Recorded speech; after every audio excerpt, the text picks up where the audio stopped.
Так, саламатсыздар, құрметті оқушылар. Бүгін 12 май, мамыр 2018 жыл 5-ші біріншіліктің ақтық ойыны үшін жиналдық. Ақтық ойынның басын мына бір өлең шумақпен бастаған жөн болды. 5 жыл бірін келді ойын алып, ойынның арқасында біз жүрміз жиналып, әр сұраққа сөз тауып, көреміз ойланып, бірге ақылдаса, таңдаймыз бір жауап, дұрыс жауап күте, тыңдаймыз зер сала, табалсақ жауапты, қаламыз мәз болып. Әр сұрақ артур сайын ұпай жинаймыз, әр ойын соңында пікірлер тыңдаймыз. Осылайша біздер бір ринг ойнаймыз, финалдық ойынымызды ашық деп жариялаймыз. Ал құрметті оқушылар, алдыңғы турдағы 4 тур бойынша жинаған ұпайларды еске түсіріп, бүгінгі бірінші сұраққа өтеміз. 11 сынып 23 ұпай жинап, көш бастап келе жатыр. Екінші орында 18 ұпай жинаған 9 сыныптар, 15 ұпаймен 8 әмен-8 бөлісіп келе жатыр. Үшінші орында және 14 ұпаймен 10-ші сынып соңғы орынға келе жатыр. Енді соңғы тур өзгермейді, бұдан кейін ұпайлар тарихта қаламыз. Сондықтан тур жаңарылар, командалар белгілі болып тұр қазір, қанша қатысып отыр. Жаңа айтылған командалар, 3 команда бірінші сұрақ бойынша жауап белгілеріне болады, бірақ ұпай сандарын есептелмейді. Так, 5-ші тур, бірінші сұрақ. Тыңдай.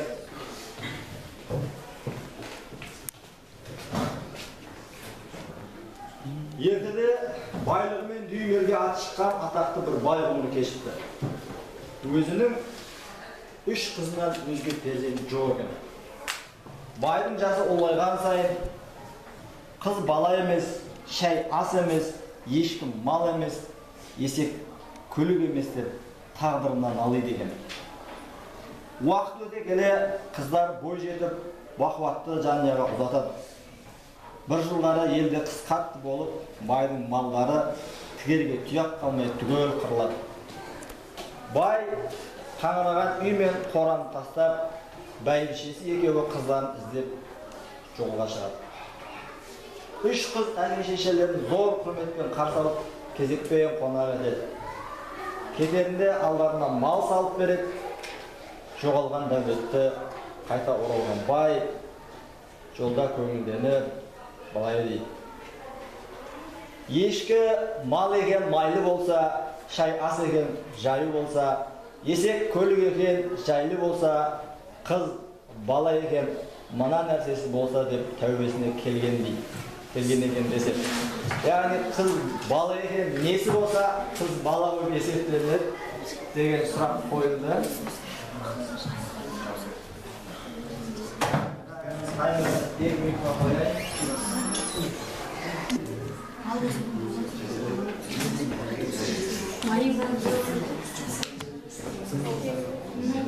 Onların sınavları, 9. sınıf sonra 10 sınıflar, 8, 7.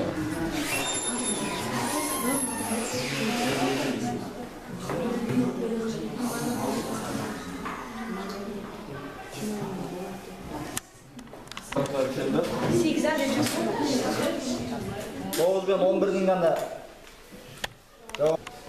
Ешкі мал екен майлы болса, шай ас екен жайлы болса, есек көлік екен жайлы болса, қыз бала екен малы болса деген екен. Малы.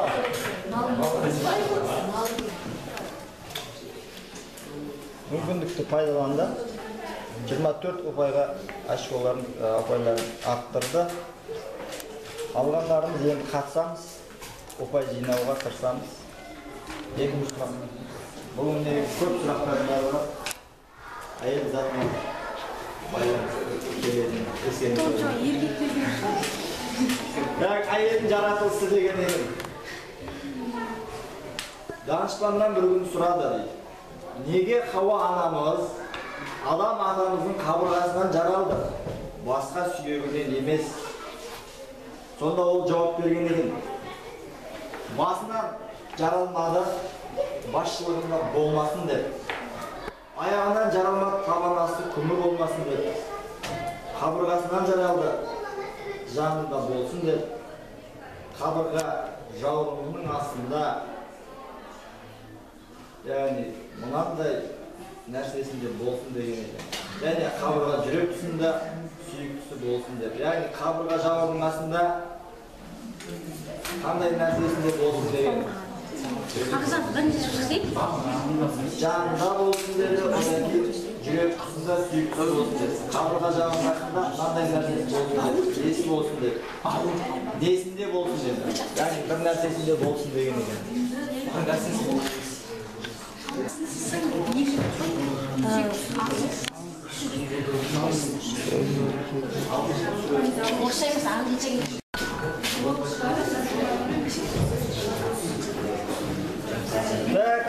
Қабырғасынан жаралды, жанында болсын деп, және қабырға жауырынның астында қамқорлығында болсын деген.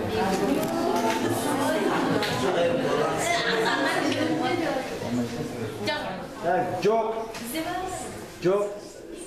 Үшінші сұрақ әлемнің 4 түрлі көрген жағдайы деп аталады. Әзіреді әлі деген пайыздаrsыңдар. 40 жігітпен 40 күн серуен құрады. Бұнда 4 түрлі жағдайға тап болады. Біріншісі, алдынан қашқан бір ақсақ ат. 3 аяқтап шапса да 40 жігіттің бірінің тұлпарына жеткізбек.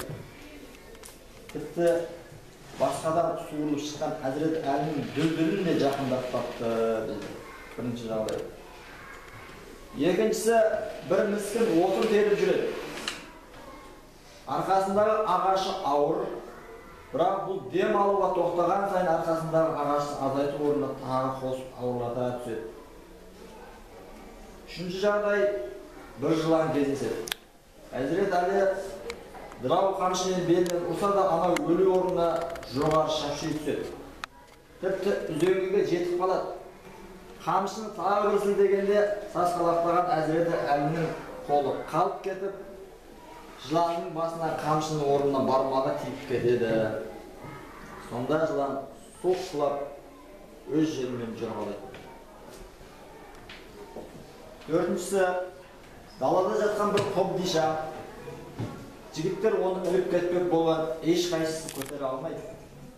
Болмаған соң Әзірет Әлі өзі келіп, ат үстінен еңкейіп, тұтқасын көтермек болады. Көтерген қайда дүлдің 4 сирағы түгел жерге батып барады. Ал сандық орнынан бір елі жығылмайды.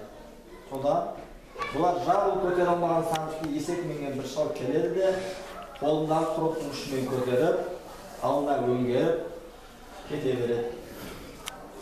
40 жігіт тағы да аңқан қалады. Сонымен 4 түсініксіз нәрселердің сырын сұрайды. Сыры былай екен. Асқа ат бұл дүние мүлік. Қалай қусан да саған ешқашан жеткізбейді. Қол аяғың бүтін болса да толық қуып құптай алмайсың. Отын бұл күнә. Ауыр күнәлер арқалап келесің, бірақ әр жолы оны жеңілдету орнына үсті-үстіне қосып ауырлата түсесің. Жылан әйелің. Қорған сайын өршелене береді. Ал басынан сипасаң болды, өз жөнімен жүре береді.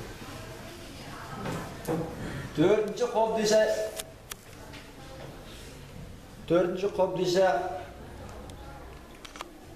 белі мықты ат мінген жастар жабылса да көтере алмайды. Ал есек мінген жаман шал құрықтың ұшымен іліп алып кете береді. Қобдиша бұл мынандай нәрсе. Ол түрі мен күшке қарамайды, және өмірлік тәжірибе мен білімге ғана көнеді. Төртінші қобдишаны неге теңеп отыр? Осыны табамыз. Бар екен. Құдайға шүкір. Ал онда тыңдайық. Ақсағат бұл дүние болатын. Отын десе күнә еді. Жылан әйелі, әйелің. Ал қобдиша болса, бұл түрменен күшке де қарамайды. Өмірлік тәжірибе мен біліммен ғана келетін нәрсе даналық болатын. Даналық тоғыз да бар. Сұрақ өлеңмен жеткізіледі. Тақырыбы қыз еді, әйел болды, енді келінге өсет деген тақырып.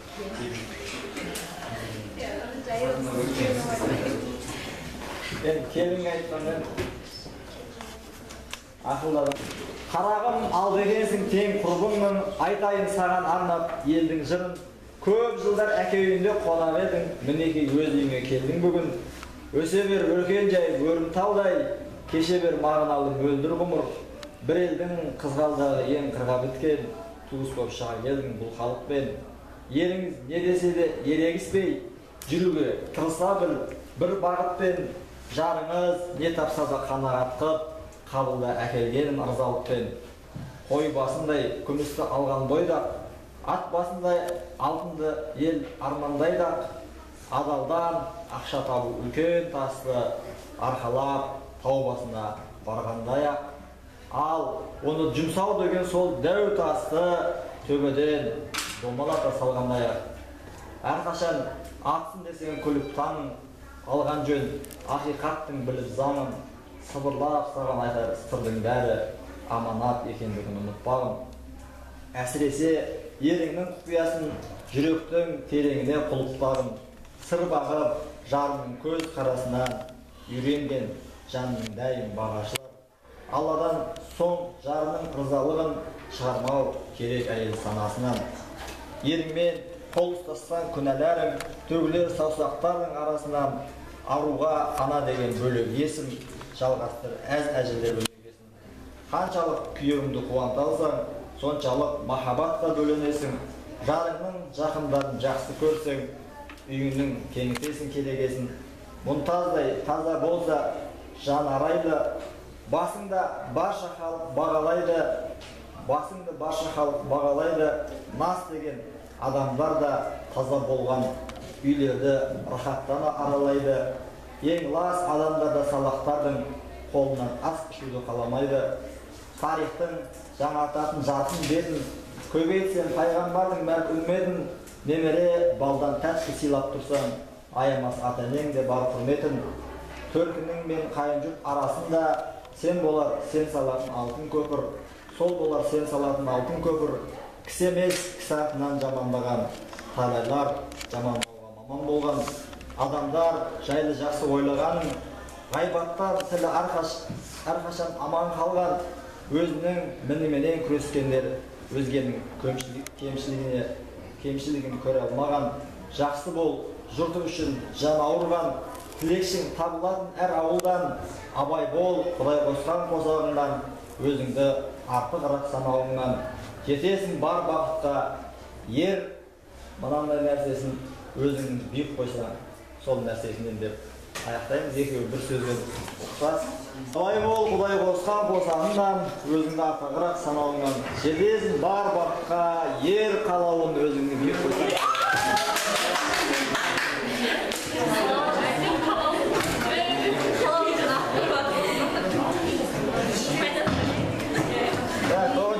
Баялды,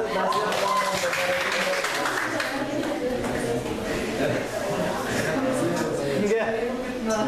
Өжігіп па?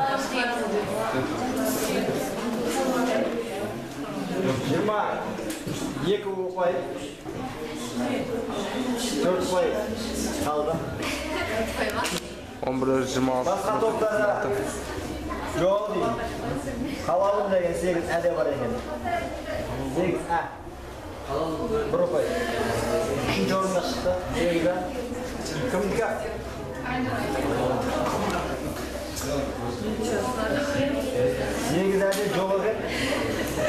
артынан депті. 5-ші сұрақ деген тақырыптың берілген екен. 5-ші сұрақтың тақырыбы. Так, тұтқыннан қашып шығып келе жатқан бір екі тұтқын болады. Біріншісі еңгезердей тау туған жігітте, екіншісі шынашақтай көзінен от шашқан біреу екен. Бөгенбай батыр шынашақтай сарбаздан ойраттың тұтқынында қанша уақыт болдың деп сұрайды. Анау 2 ай тұтқын болдым депті. Бөкен мына жігіттің қолына қылыш ұстатып, жау шебін бұзатын маңдай қосына жіберіңдер деген екен.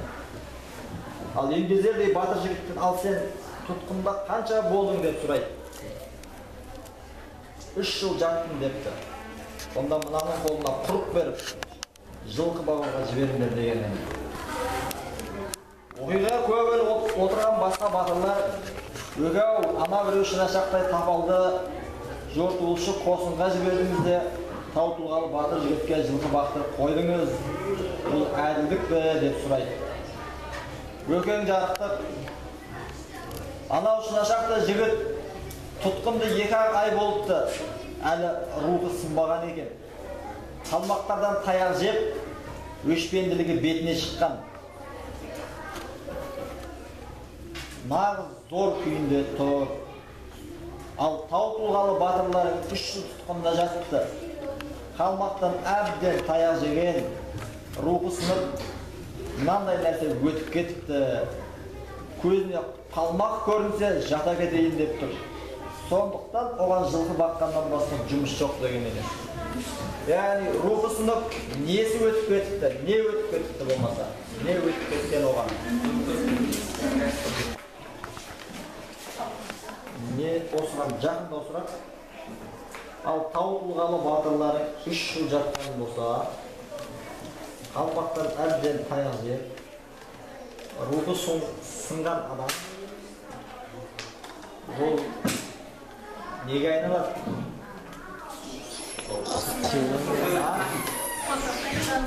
Неге айналады? Құлға айналады. Құлдық өтіп кетіпті деген екен. Ойдып жазған екен. 2012 жылы жақын арада болған оқиға Испанияда ұйымдастырылған халық аралық жеңіл атлетика жарысында алыс қашықтыққа жүгіруден Лондон Олимпиадасының күміс медал иегері Адил Мутай бәсекелестерінен ат шаптырым озып алда келе жатты. Мәреге барлығы 10 шақты метр ғана қалған болатын. Ол соңында журналистерге берген сұхбатында мен өзімді мәреге жетіп қойдым деп ойладым. Қуанған соншалық басымды егейді, қолымды жоғары көтеріп, бір орында секіре бердім. Ал басымды көтерген кезде жанкүйерлер маған бір нәрсе айқайлап, қолдарын ербеңдетіп жатты. Мен испанша білмейтіндіктен олардың не айтып айғайлап жатқанын түсіне алмадым.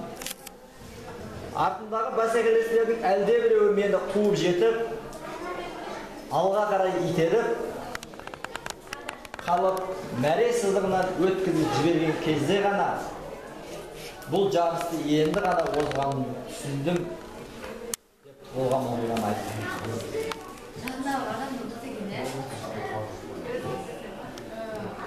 Оны итеріп мәре сызығын өткізіп жіберген желаяқ Испания спортшысы Иван Фернандес Анайя болатын.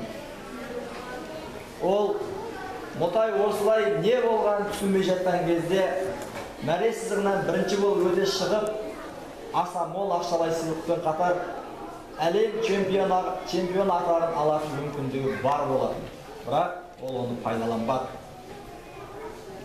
Одан сіз бұл бәйгеде озып келуді армандаған жоқ дедіңіз деп сұрағанда, ешбір ойланбастан армандап едім деп жауап берген болатын.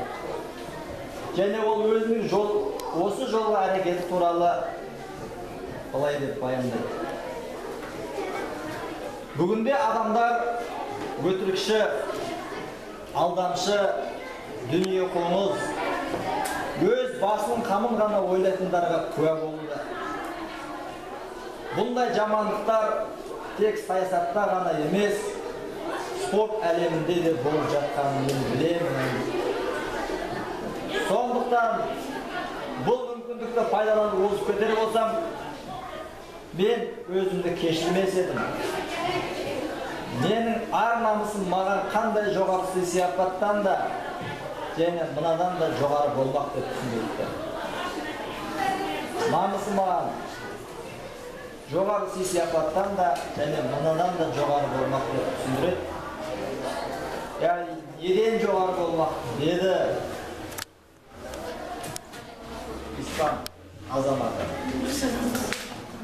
Деген сұрақ. Так, сұрақ негізінде оншалықты ойлануды қажет етпейтіндей болып тұрған. Бұл әрекетімен анау испан азаматы чемпиондықтан абыройға ие болған болатын. Содан кейін абырой деген кетті астықта. Адамгершіліктің арқасында. Так, ол егер озып кеткенде не болатын еді? Чемпион. Чемпион болғаннан кейін не істейтін еді оған?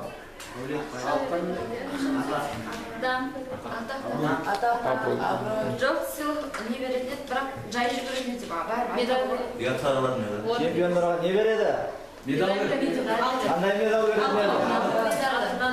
Сондықтан менің ар-намысым маған да қандай да жоғары сияпаттан да және алтын медалдан да жоғары болмақ деп айтты. Бірақ одан кейінгі 18 ұпаймен таяқып, кейінгі орында 3 ұпай алсаңдар да 21 ұпай, оларды қуып жете алмайсыңдар. Тура былтырғыдай 3-ші орын үшін қатты. Үш нәрсе себеп болды деді. Біріншісі, тағдырды болжап болмайды. Ешкімде өзінің қанша өмір сүретінін білмейді және сондықтан кей нәрселерді ертерек айтқан дұрыс дейді. Екінші, мен сенің әкеңмін, мұндай ақыл кеңесін саған мен айтпағанды кім айтады? Үшінші, саған айтатындарымның барлығы менің өмір жолында кездескен кедергілерден алған сабақтарым. Сондықтан осы сәтсіздіктерімді қайталамау үшін пайдасы болар деп санадым. Деп былай тізбектейді. Сен жақтырмаған, саған нашар көзқараспен қараған адамдарға ешқашан ренжіме. Өйткені шешең екеумізден басқа ешкім де саған борышта емес. Егер де біреу саған қамқорлық танытар болса, оны қадірлей біл. Өміріңде кездескен кез келген адамды немесе бағалы затты басқа ешкім, еш нәрсе оның орнын баса алмайды деп қарама.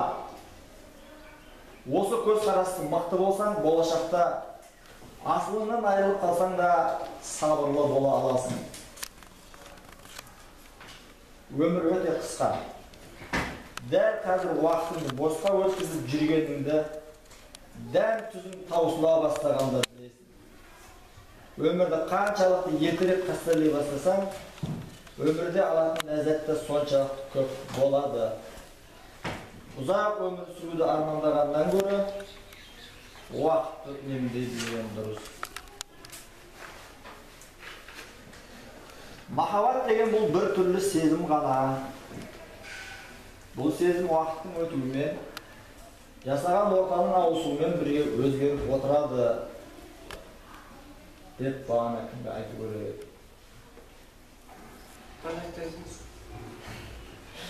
Махаббат деген бір түрлі сезім ғана.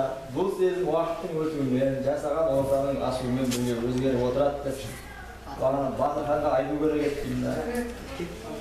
Егер күндердің бірінде сүйгенінен айырылып қалсаң, сабырлықпен көт. Уақыттың өзі барлығын ұмыттырады. Көңілің де сабасын етпеді. Махаббаттан бұл жұтам деп, махаббаттан бал жұтам деп, өлерменлене де беріліп те кетпе. махаббаттан келетін қайғыдан қарбыған бір қайсы шөліп те кетпе депті. Қалған өмірімді мен саған мені бақ деп талап қоймаймын. Дәл сол сияқты сен кәмелет жасқа жеткен соң менің де жауапкершілігім аяқталады. Өмір бойы қоғамдық көлікпен жүресің бе, әлде мерседесің бе, қара көже ішесің бе, әлде май шайнайсың ба, ол өз қолында. Өзің уәдеге берік бол, бірақ басқаларға бұл таяқты қоя алмайсың. Басқаларға үнемі ілтипатпен қара, бірақ басқаларға да өзің жақсы көзбен қара деп талап қоя алмайсың. Сен оларға қалай қарасаң, олар да саған солай қарай бермейді. Егер осы ақиқатты жете түсіне алмасаң, өмірдің басы артық келеңсіздіктерге ұшырай бересің. Мен 26 жыл бойы лотерея билетін сатып алып келем. Әлі бір рет ұтқан жоқпын. Тіпті 3-ші дәрежелі ұтысқа да жеткен жоқпын. Бұл дегеніміз адам табысқа жету үшін құлшына үйреніп ақы алмайтын асқаны жоқ. Өмір бір-ақ рет беріледі. Сондықтан да ет жақын, туысқандарыңды, жанашыр жақындарыңды қадірлей біл. Екеуміз де мәңгі бірге бола алмаймыз. Қара көз жұмылған соң ешқашан қауыша алмаймыз. Көптеген табысқа жеткен кәсіпкерлердің білімі орташа болған. Бірақ бұл құлшына үйренбеген адам да табысқа жете алады деген тік емес. Есіңде болсын, білімің ешкім сенен тартып ала алмайтын ең мықты мынандай нәрсе. Адам білімсіз кәсіпте жарата алады, бірақ білімсіз бәрі оны дамыта алмайды дейді. Есімде болсын дегеннен кейін не де Қытайдың аты есіне шықты ғой, мәшһүр бай миллионердің айтқан сөзі еді. Бетіп ақырында аяқтаған. Бұл хатты оқып біткеннен кейін екі таңдау болады сенде деді. Біріншісі сол, сен мұны одан әрі дамытып, өзіңе мәңгі азық болатын рухани көмекші етіп сақтап қаласың. Болмаса екіншісі ештеңе оқымаған, көрмегенде бұл бұрынғы өміріңді ары жалғастыра бересің деді. Есіңде болсын, білімің ешкім сенен тартып ала алмайтын ең мықты. Қандай? Қарруң.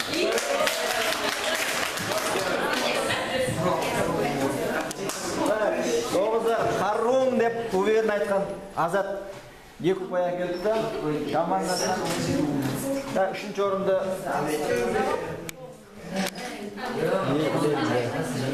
он бірлер 2 ұпай. Үлкенге жол беріп Артық сөз қоямыз, тек қана түкіріп тыңдаймыз. Қарсылықтар айтып болмайды, сөйлеп жатқан бірінші сөзі соңғы. Бастай бер. Ең алдымен осы жылғы чемпиондарды құттықтаймыз. Өткен жылы негізі біз жылда қайтатын кезде Мақпал деген сөз таластырамыз. Сол кезде біз чемпион боламыз келесі жылы деген кезде мен өзім сөз таластырамын. Соны өкініп тұрмын қазір. Және де келе жатқан ұбт-ға жақсы тапсыруларына тілектеспіз. Барлық оқушылардың атынан. Және келесі жылы барымыз саламыз.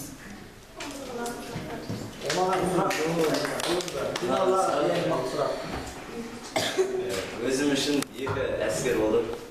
2 әскер? Мұндары. 5-ші сұраққа? Келесі команда. Келесі 8 әдеміз, 4-ші орынға.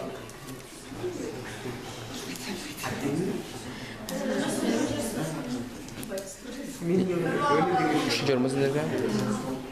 Да, қорықпаймыз дейсіз. Жоға Бегдат ба?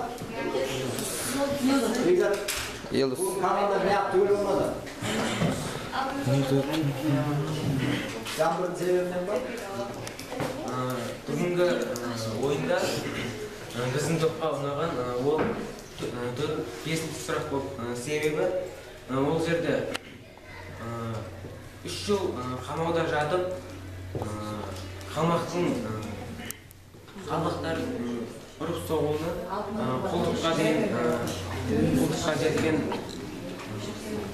жетіп оны жылғы бағыға сұрақ несі бар жоқ? Бөгеннің тақырлығына бар.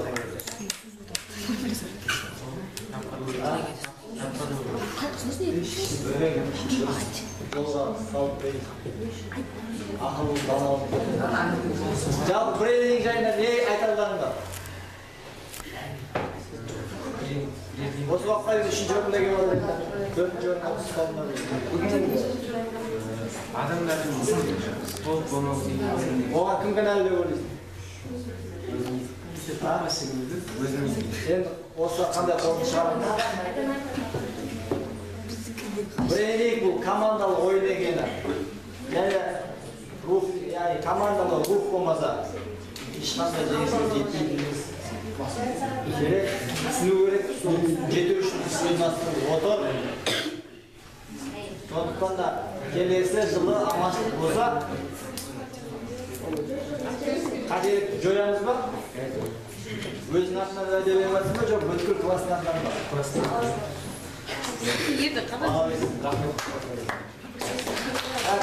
Сегіз,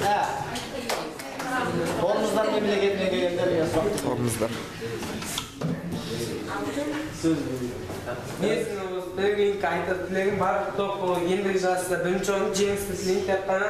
Ал бізге ұнаған чемпион туралы ол сол сұрақ ұнады. Ұнау себебі ше? Үшінші орын алғандарыңа қуаныштысыңдар ма? Жоқ. Орындарыңа лайықсыңдар ма, лайық емессіңдер ме? Адам болмайды. Сегіздер жауапкершіліктерімен қанша деңгейде әлі өспегенін көрсетіп отырсыңдар. Соқтан ескерту. Бұдан да қатаң жазалар қолдануға мәжбүр болады. Келесі, екінші орын. Қайдық? Ең алдымен бүгінгі чемпионда университетті және барлық оқушылардың атынан құттықтаймын. Және біз өзіміз басында бірінші осы 5-ші маусымның бірінші ойында айтып өткендей біз өзіміз туғанымыз ұйымдасып осы жылы чемпион елі кемінде екінші орын деп біз өзіміздің осы жылы алға қойған мақсатымызды орындадық. Чемпион болып отырсақ та. Бірақ үміт бар еді соны алтын сұраққа келіп. Және бізге команда ретінде ойласып біз үздік сұрақ деп алтын сұрақты ойлап таптық. Оның себебі ол сол жердегі спортшы өзінің чемпион болуынан өзінің өмірін және абыройын ойлап тұрғандығы және абырой мен атақ ешқандай нәрсе бермейтіндігін. Және біререйін бұдан былай осы қарқында жалғаса беруіне тілектеспіз және 10-ші класста құттықтаймыз чемпион болуына. Белсенді қатысыңдар baştan аяғына дейін 9-дарға бір осы қаңтардан бастап бір не болмады, жалып болмады. Әйтеуір командалар қашан көрген түгел. Бұның бір жауапкершілікті бізге деген брендингке деген құрмет деп есептейміз. Так что құрмет көрсетсек, біз де құрметке лайық боламыз деп түсіну керекпіз. Ал чемпиондар бүгін барлық сөйлейсіңдер, сөз жоқ. Кезек сіздерде.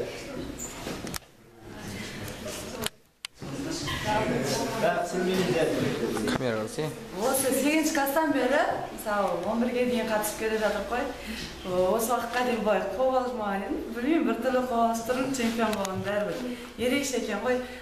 Сендерге де жалпы барлығыңа чемпион болуларыңа тілектеспін ендігі жылы. Соңғы ойын болған екен бізге бір түрлі болдық енді. Чемпион боламыз деп те ойлаған жоқ. Бірақ біз сенімді болдық. 8-ші класстан бері осылай чемпион болу үшін осы кубокты 8-ші класстан бері көріп келе жатырмық та, енді қолымызға жетті. Аянбай еңбек етсеңдер, одан кейін көбінесе мына интернет желісінен бар ғой, көптеген оқысаңдар, андай мағыналы көптеген сөздер бар ғой. Сондай сөздерді оқысаңдар негізі чемпион болуға болады екен. Бізге негізі маған өзіме ұнаған ең үздік сұрақ деп мен бірінші сұрақты айтамын. қыз баласымен бір бай кісінің 3 қызы болады деген сұрақ бар ғой, сол маған қатты ұнады.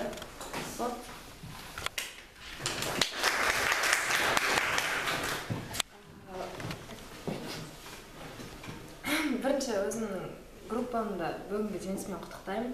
Және де сендерге тілерім, келесі жылдары жеңіске жетіңдер, және де өмірде әрқашан алға қойған мақсаттарыңа жетулеріңе тілектеспін, 9 класс сияқты.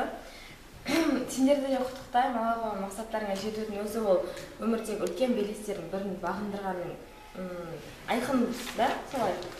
Маған ұнаған ол 7-ші әкенің өсиеті. Әкенің орны қыз балаға әрқашан ерекше болады, және де ер балаға қарағанда қыз балаға ерекше. Әкенің өсиеті әрқашанда ол сенің өмір бойында болатын, саған өмір бойы болатын сабақтардың бірі. Және осы жерде өзім қосатыным, әрқашан әке-шешелеріңді қадірлеңдер.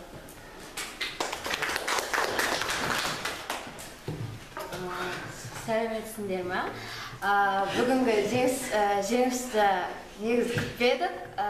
Негізі біз шынымен де 8 жылдан бері қарап, қызығып, суретке түсіп жатады ағаймен бірге солай түсіп жатқанда қызығатынбыз. Әр жылы, келесі жылы көрейік, аларымыз бәлкім қолымызға тиетін шығар деп, мына 11 сыныпта қолымызға тиді. Келесі жылда сендерді осындай бақытқа жетулеріңе тілектеспіз. Сосын маған 3-ші мәтін, яғни ер адамның қабырғасынан жаратылған деген ұнады. Шынымен де қазіргі уақытта өмірімнің соңына дейін бірге жанында ер адамның жанында қалатын ол әйел адам, я?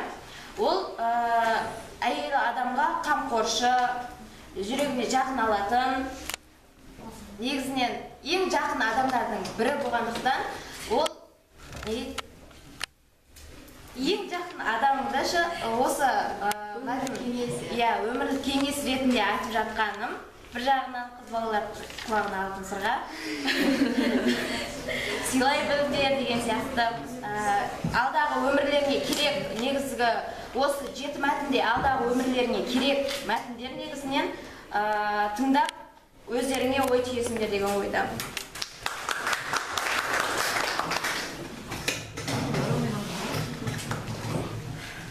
Чемпион болғаныңызға құттықтаймын бәріңді, чемпион болғаныңызбен.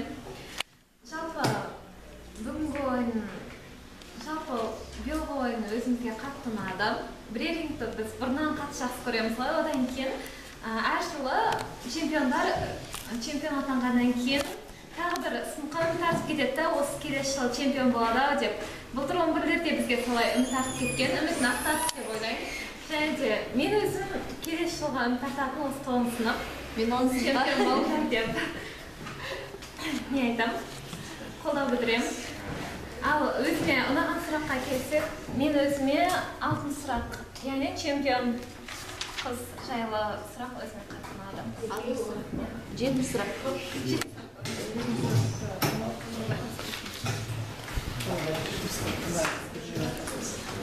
Сәлеметсіздер мен баршаларыңызға. Бүгінгі брейрингтің біздің алғашқы жеңіс, команданың жеңісі маған өте ерекше болды. Және де бұл жеңістің өзі біз өзі қатты қалауымыздың арқасында болды деп ойлаймын. Себебі сонша жыл 8 класстан бастап біз осы жеңісті армандадық, аңсап күттік. Және де осы жылы жеңіске жететінімізге сенімді болдым. Және де бүгінгі турдың сұрақтарын 2 топқа бөліп қарастыруға болады деп өзім айта аламын. Негізінен бұл сұрақтардың барлығы маған ұнады. Себебі біз қазір 11 класс болғанға ма, бой жетіп жатқанға ма, сұрақтардың барлығы алдағы уақыттарда өте керекті нәрселерді, өмірге тәжірибелік нәрселер ретінде алуға болады.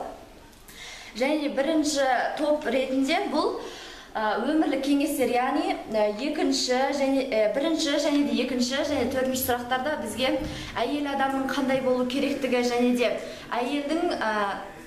әйел туралы, әйелдің сипаты туралы білдік. Және де алдағы уақыттарда солай біз өзіміздің жұбайымызды құрметтеп, сондай болатын болса, отбасы керемет болады. Ал отбасы керемет болатын болса, одан келер ұрпақ та жақсы болады. Келер ұрпақ жақсы болатын болса, ұлт жақсы болады. Ал екіншісі бұл көптеген жеңістердің, биік белестердің, сондай бір алар асулардың, биік шыңдардың көрінісі ретіндегі сұрақтар. Бұлар 3-ші, 5-ші және де 6-ші, 7-ші. Және бұда біз өзіміз қалай жетуіміз керек. Яғни чемпион болғанның өзінде де ол шынайы жеңісі, шынайы шыңды қалады ғой. Яғни өзінің қандай дәрежеде екенін білді, кімнің мықты, кімнің әлсіз екендігін, кім бірінші орынға лайық, кім екінші орынға лайық. Яғни алтын мен күмістің қарапайым абыройдан төмен екендігі, және де арғы өмірде сол абырой және де иман бағалы екендігін түсіне білдіретін сұрақтар деп айта аламын. Негізінен Қанбек ағай, сізге өте алғысым шексіз. Осы брифингті өткізіп, осылай бізге сондай бір өмірлік тәжірибелер, кеңестер беріп жатқаныңызға рахмет. Негіз көп нәрсені осы брифингтен алып жатырмыз, брифингтен түйініп жатырмыз, көп нәрсе нәтиже шығарып жатырмыз. Негіз бұндай келер уақыттарды да болғаны дұрыс деп ойлаймын. Себебі қазір мысалға интернеттің өзіне кіргеннің өзінде басқа нәрсеге кіріп жатқан адамдар бар, бұндай нәрселерді білмейтін. Сол үшін негізі мен бір ұсынысым бар да, команданы әр уақытта ауыстырып отыру керек па? Мысалға да тек қана активный адамдар, активный оқушылар ғана емес, әлсіз, мысалға өзінің ойын білдіре алмайтын оқушылар да қатысу керек деп ойлаймын. Себебі бұда естіп, ой ашылады, сондай бір нәтиже алатын сұрақтар болады да, өмірлік кеңестер. Әумин, примерно қашан болады? Баршаңызға рахмет. Қолдап кетті.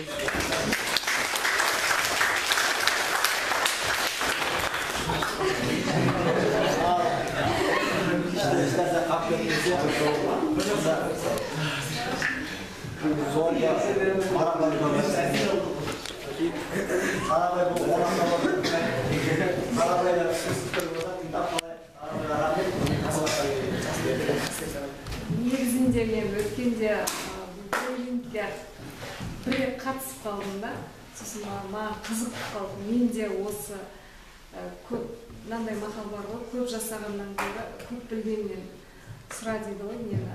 Сол сендермен бірге осы Қанбек ағайдың осындай нақыл сөздері, өмірде кездесетін осындай жаңағыдай шешімі жоқ мәселелердің шешімін таба алатындай сендерді жолға қойды. Мен өте қуаныштымын. Бүгінгі чемпиондарды да құттықтағым келіп, негізінде маған ұнағаны чемпион деген сұрақ еді. Яғни нағыз чемпион осы сендер болып тұрсыңдар да, бірақ сендерден де нағыз чемпион Қанбек ағай деп ойлаймын. Себебі осындай дәрежеге жеткізген жаңағы ұстаздарын өмірде осындай үлкен белестерге жетіп, және де қанша кедергі кездессе де сол кедергіге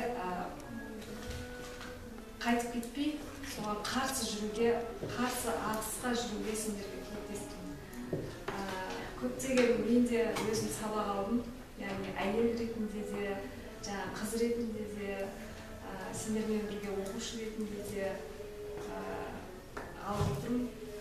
Көптеген рахмет айтам. Және де Мақпалдың ұсынысына қосылам. Тек қана өздерің ғана емес, жаңағыдай қатысқым келмейді деген оқушыларды тартсаңдар, олардан да жақсы ой туады деп ойлаймын. Және де ізденеді деп ойлаймын. Рахмет сендерге.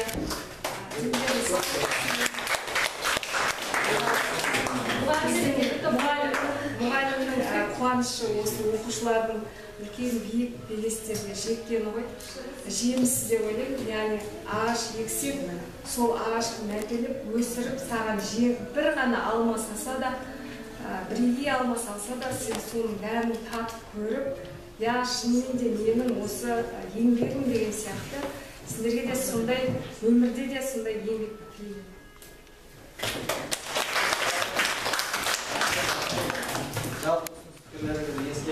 Ойлар болған мектептің muhallimlerden de komanda kurdu деген сияқты.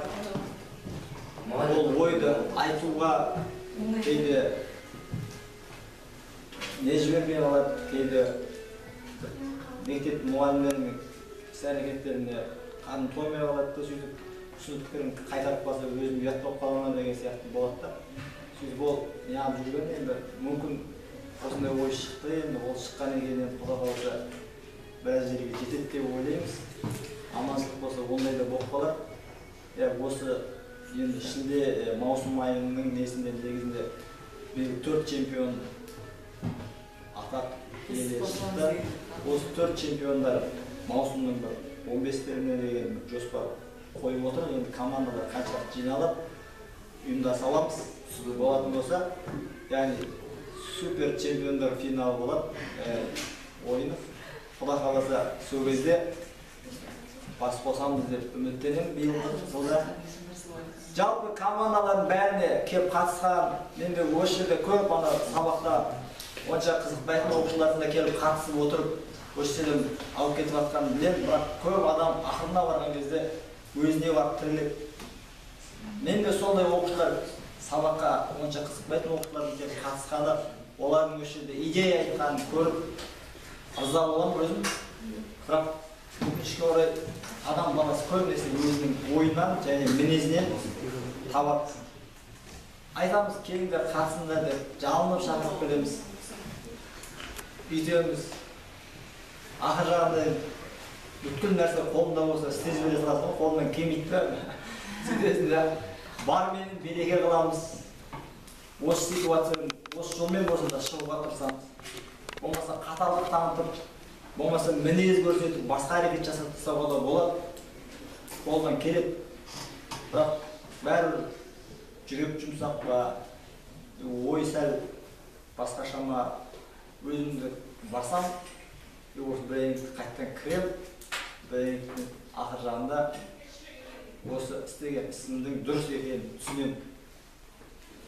Рахмет қатысқандарыңа, чемпиондардың бәрін бүгін шын жүректен тағы да құттықтаймыз. Басқа жауапкершілікті сезініп, әрекет етуге шақырамыз. Ешкімнің бізде тегін дүниенің несі болмайды екен, құны болмайды екен де біздің көп байқаған.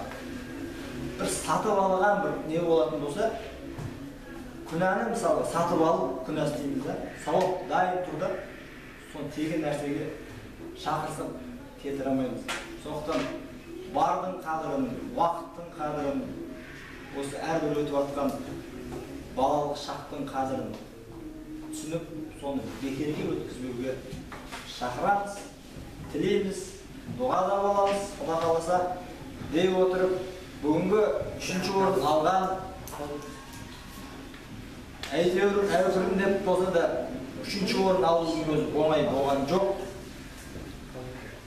8-ші А сынып командасын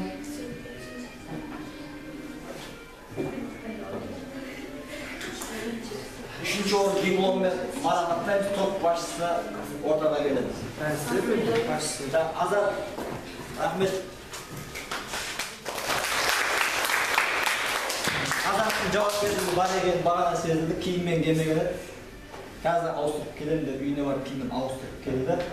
Бұл да адамның бойында ұят, жауапкершілік және бір тәрбие бар екенін. Азат, рахмет. Оларға мектептен көрдім. Ең қатар мамыр алаңында өткен брейнеринг интеллектуалды ойыннан дәстүрлі мектепішілік 5-ші біріншілігінде жүлделі 2-ші орын алған үшін 2002 жылы туылған 9-ші сынып командасы дипломмен 2-ші орын алған дипломмен марапатталады.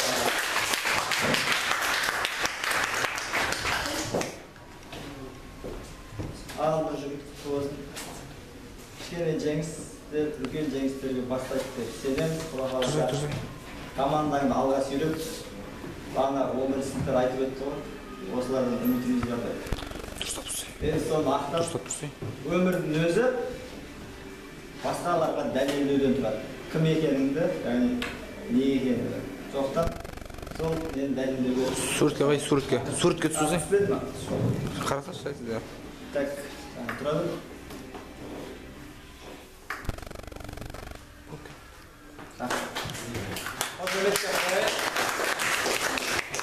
Son asla kuttuk. Yeni örneğinizde de başka olan spokojno. Al onda. Bredi intellektual oyunun 5-ci birinçiliginin жеңімпаздары 11-ci sınıf 2000-ci jыл, 2001-ci jыл дегенде де қоса беруге болады. Екінде жазылды. Олар түлектердің командасы бірінші орын дипломмен марапаттаймыз. Оған қоса биылғы жаңа кубок қойылды. Былтырғы кубок толғандықтан осы жаңа кубоктың аты Құда қаласа бір бетінде сендердің есімдеріңмен қосып жазылады. Құда қаласа мәңгілік сақталады деп үміттенеміз. Құтты болсын. Ал енді бір сұрақтармен түсеміз.